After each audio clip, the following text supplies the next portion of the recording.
I never liked mirrors. Not because of how I looked, but because sometimes they didn't look back the way they should. It started when I moved into my grandmother's old apartment.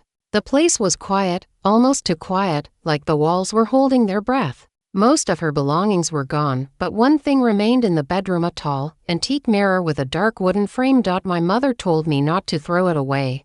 It's been in the family for years, she said. Your grandmother loved it. I didn't argue. I just pushed it into the corner of my room and tried to ignore it. The first night, I woke up at exactly 3:07 a.m. I don't know why I checked the time. I just felt watched. My room was cold. Colder than it should have been. I sat up slowly and looked around. Nothing. Just shadows and silence. Then I noticed the mirror. At first, everything seemed normal. It reflected my room exactly as it was: my bed, the window, the chair with my clothes on it. But something felt off. I leaned forward, squinting into the darkness. And then I saw it. In the reflection, I was still lying down. I froze. My real body was sitting upright, heart pounding, but in the mirror, I was still asleep, facing the wall. I blinked. The reflection didn't move. A cold wave rushed through me. I quickly turned on the lamp.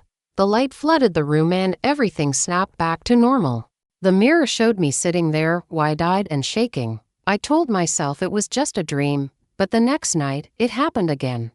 3:07 a.m. This time, I was ready. I forced myself to look at the mirror immediately. And there I was, asleep again.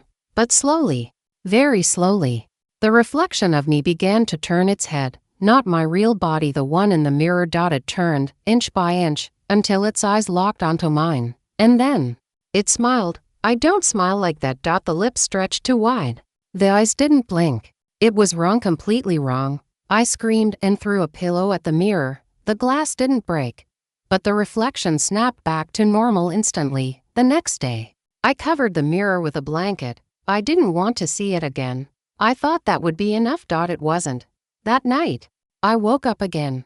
3:07 a.m. but this time, I wasn't in my bed. I was standing. My feet were cold against the floor, and I was facing the mirror. The blanket was gone. I don't remember taking it off. My reflection stood perfectly still, watching me. Waiting. I tried to move, but my body felt heavy, like something was holding me in place. Then the reflection raised its hand. Slowly. I didn't. My arm stayed at my side, but in the mirror, it lifted higher and higher until it touched the glass. A soft tapping sound echoed in the room. Tap, tap, tap. Then I heard it, a whisper, not from behind me. From the mirror.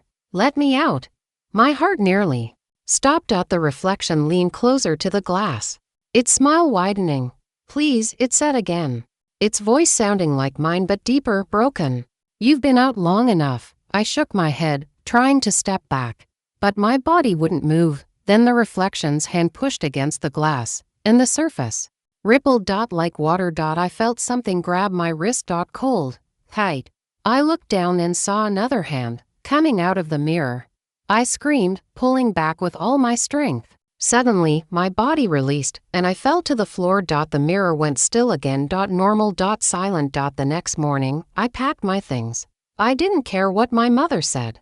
I wasn't staying there another night. Before I left, I made one last mistake. I looked into the mirror. Everything seemed normal. But then, I noticed something. In the reflection, the room was empty. No suitcase. No movement. And no me. Instead, someone else stood there. Smiling. Watching. Waiting. And just before I turned away, I saw it press its hand against the glass again. As if it knew I'd be back.